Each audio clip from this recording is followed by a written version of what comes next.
Good afternoon. This is Monday, and it's the Monday after Christmas, and there's been quite a few of you who have gotten new machines for Christmas, and some who got new machines during the promotions in November and December. And so there's been a couple of interesting posts have come up on the group, and I thought I'd try to help. So my machine is the 770, and one of the posts was Roseanne, who was in the middle of an embroidery project, and her machine stopped, and she accidentally moved her position in the embroidery design a long ways away from where she really wanted to stitch, and it was quite a trial for her trying to find her way back. So we're gonna do that to begin with, and if you have a new machine, a new Bernina, you may see a couple of things maybe in this video that will help you also with beginning embroidery. So my machine is up, and just for this demo, I'm not going to use a design that's on my USB stick. I'm just going to pick something that's in my machine in the preloaded designs. So I'm to that point. So I'm going to go and look for something that's very simple. I just have my oval hoop hooped up with a little bit of tearaway stabilizer, and I don't want to do anything too crazy, so we'll do these little flowers. So it wants to do it in the maxi, so we'll have to go back. I need something that'll fit in the oval hoop. What are you? Will you fit in the oval? Nope, you won't. Okay, back.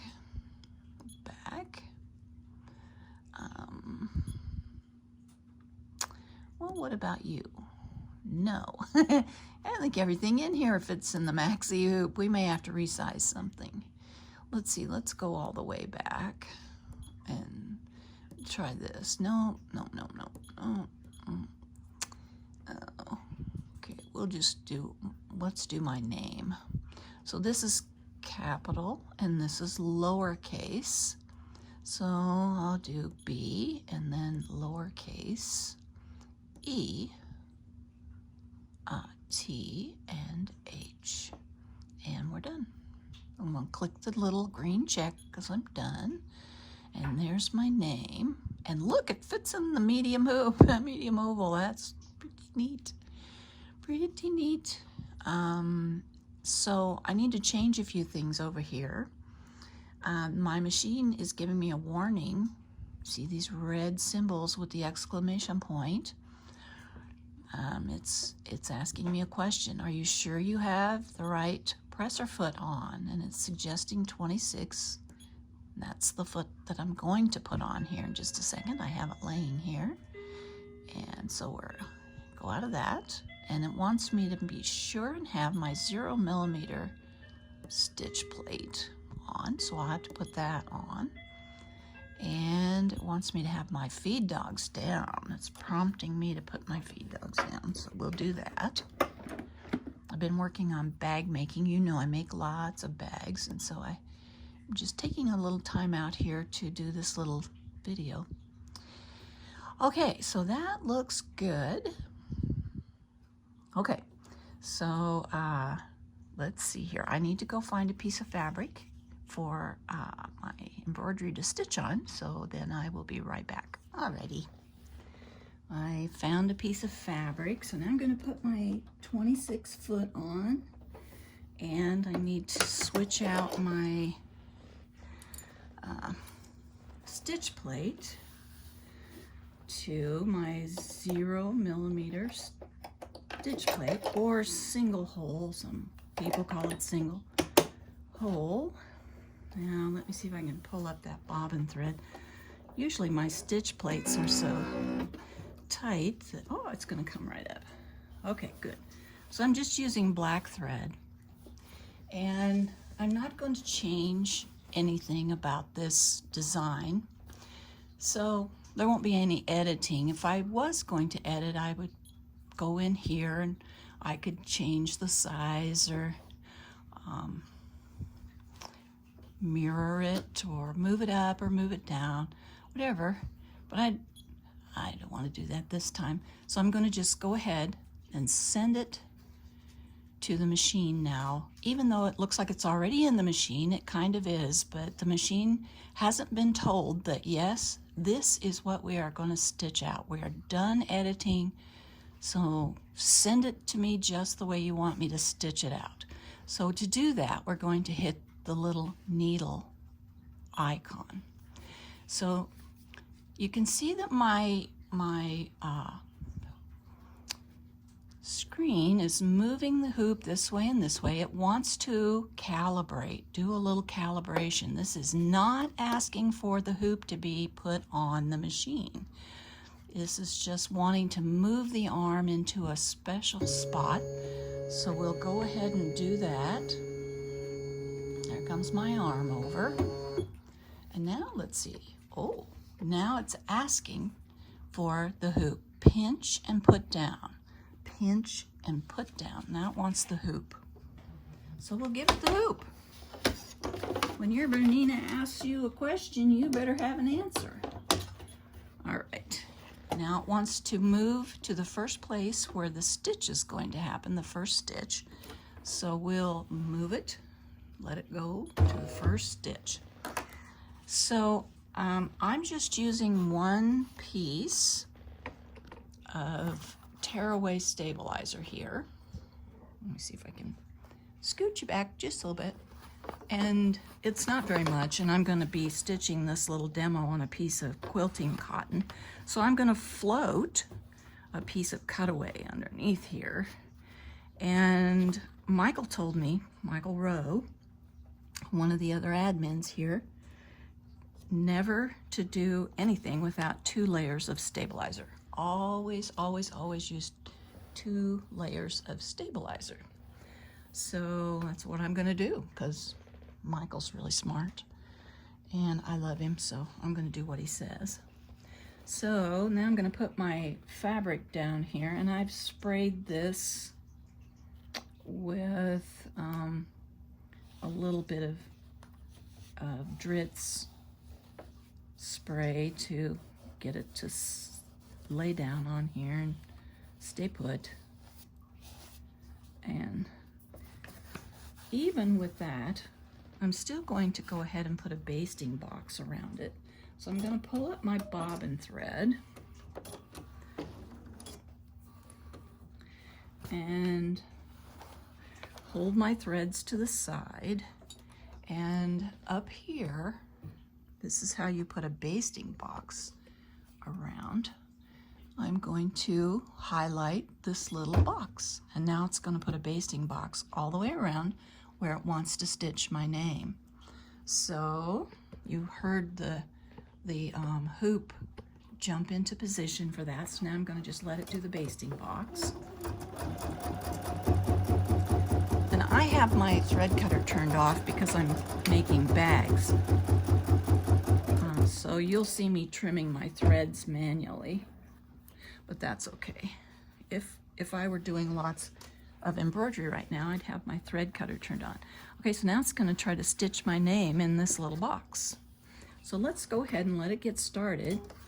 And then, after a few stitches, on purpose, I'm going to make it get lost in the design, and I'll have to find my way back to where I want to start stitching again to finish it up.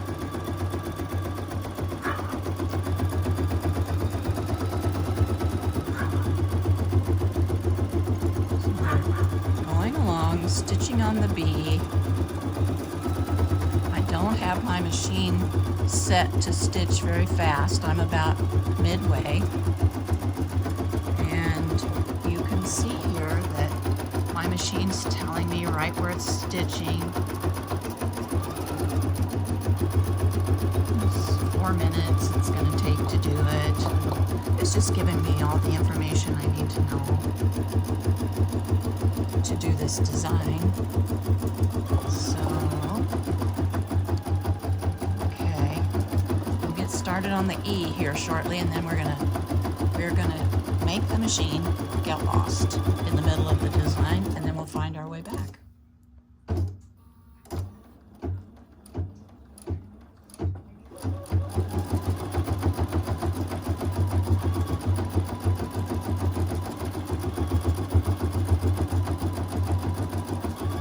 I'm just about out of bobbin thread, so I hope I can do this. Okay, I'm gonna stop the machine here.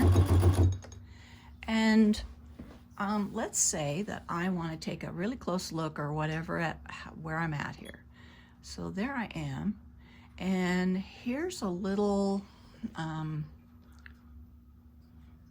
placement icon, and it is right here. You see that little circle with an kind of an X marks the spot there.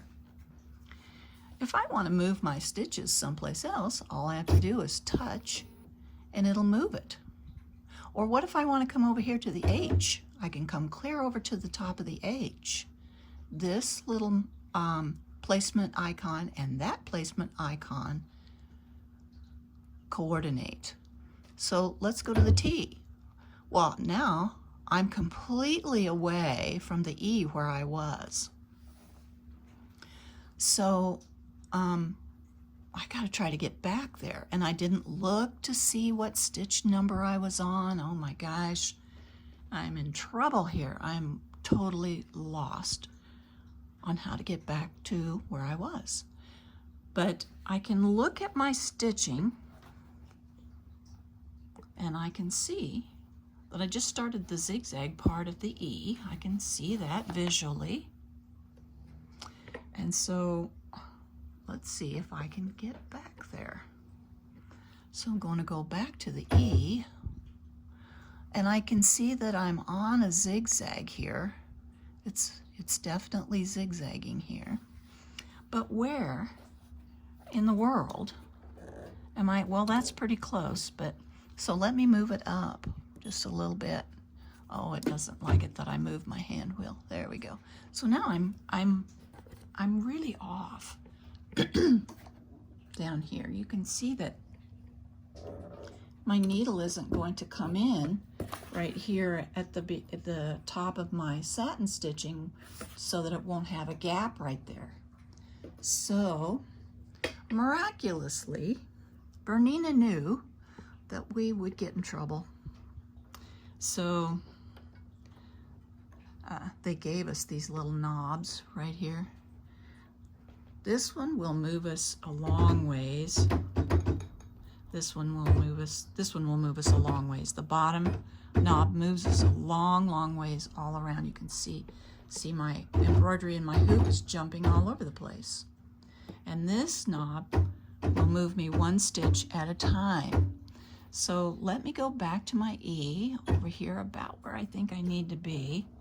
And I can see that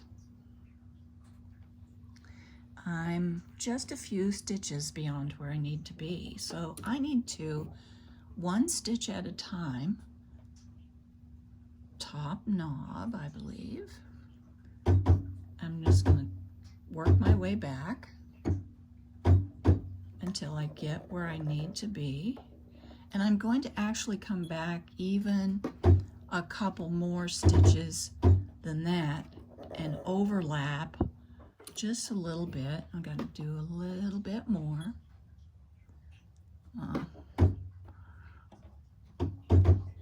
Now let's see where we are. Well, that's about right.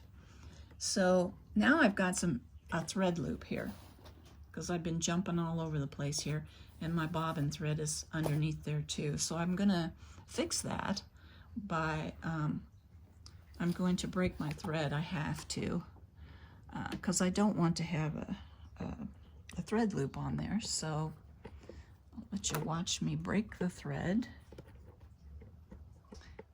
There we go. So I'll break my thread, and I'm not going to worry too much about the bobbin thread, because it's on the back. It'll be all right. I just don't want a mess on the front. So now let's see. Let's go ahead and start. And look, it's going to over stitch, take right off where it needs to be, and finish stitching out my E. So it's your upper and lower knobs move you either a jump or a stitch at a time, and it'll take you right back to where you need to be. So let's say, just on the off chance, let me stop the machine so you can hear me. Let's say you were doing a design that had more than one color. And so you're going to see these colors in here, and they're going to be showing up down here on the bottom. Like here you see it says 2. Well, 1, 2, 3, 4, 5, 6, 7, whatever, how many colors, then you would go to that color. And then you would use the very same technique I just showed you to find your spot and start again. So if you have to stop in the middle of your embroidery, let's say you're not lost, nothing happened, you didn't bump an icon that took you way away from where you needed to be, you just have to stop in the middle of your embroidery and you have to go to town and get a cappuccino from the Come and Go or wherever, and a donut. You always have to have a donut. You can either turn your machine completely off, and when you turn it back on, it's going to start up exactly where it was when you turned it off. I have even taken my machine in for servicing, and it has been gone from me for a couple of weeks. And the serviceman has taken it all apart and cleaned it and all this, and I brought it back home, turned it on, put my hoop on, it went right to where I left off on the embroidery that I was doing when I had to take it in to be serviced. So that works.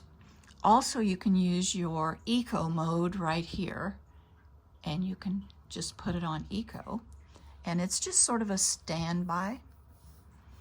And if you want to, if you're worried that this little logo here will bother your screen, if you're going to be gone a while, let's say longer than a couple of hours or overnight maybe, and you're worried about this little logo bothering your screen, you can actually hold this in, and if I can get it to work, try this. You can hold it in and it will go to a screensaver and come on, and it'll roll through this screensaver over and over and over again so that nothing gets burned into your screen.